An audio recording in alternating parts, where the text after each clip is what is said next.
Alfred Pennyworth, Batman's butler and the one who raised him ever since that fateful night in Crime Alley. Except that wasn't always the case. In fact, Alfred being Bruce Wayne's guardian was a later addition than most people think it is. So here's an idea of what Alfred Pennyworth used to be like. Originally, Alfred was conceived as a bumbling comic relief character. He was overweight and looked more like a Sherlock Holmes parody than anything else. But when Alfred was cast in the 1943 Batman serial, DC wanted the character to more closely resemble the actor. As a result, Alfred went to a health spa, lost some weight, and grew a mustache, giving us the more familiar Alfred that we're all used to. There's also another interesting origin to Alfred Pennyworth. In this early version, Alfred started out as an actor as well as an intelligence agent. References to this have sprung up in everything from the animated series to even the Dark Knight film. He wanted nothing to do with serving as a butler, but Alfred's father made him promise that he would serve, since in this continuity, Pennyworths had a long-standing tradition of working for the Waynes. Alfred reluctantly goes along with this, but at this time, Batman and Robin were already in full swing, and the two of them feared that Alfred might stumble onto their secret if he were to live in the mansion.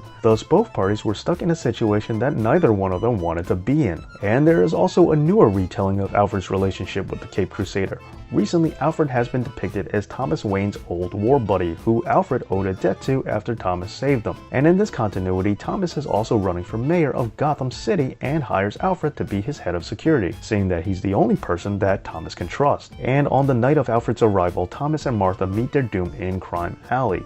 Alfred is then revealed to be the new guardian of Bruce, and he does so while giving Bruce intense military training so that he could defend himself against any possible enemies that may show up over the next few years. Now, in case you were wondering, if Alfred isn't always the person who raised Bruce, then who was? Well, in some continuities, Bruce is raised by his uncle Philip, who is usually portrayed as Thomas's brother, although he has sometimes been represented as Martha's brother instead. Also, Philip had a woman in his employ, Alice Chilton, who would also help to raise young Bruce. This is noteworthy because Chilton is actually the real last name of Joe Chill, the man who killed Batman's parents. Alice is Joe Chill's mother, and she wanted to hide this fact from as many people as possible. By raising young Bruce, she was secretly hoping to atone for the guilt she feels over what happened to his parents. And the only person to ever find out about this secret was Alfred Pennyworth. Well, there you have it, a few alternate origins to Alfred. Do you like any of these more than his most common origin? Let me know in the comments, and don't forget to like, share, and subscribe. Thanks again for watching, and as always, this has been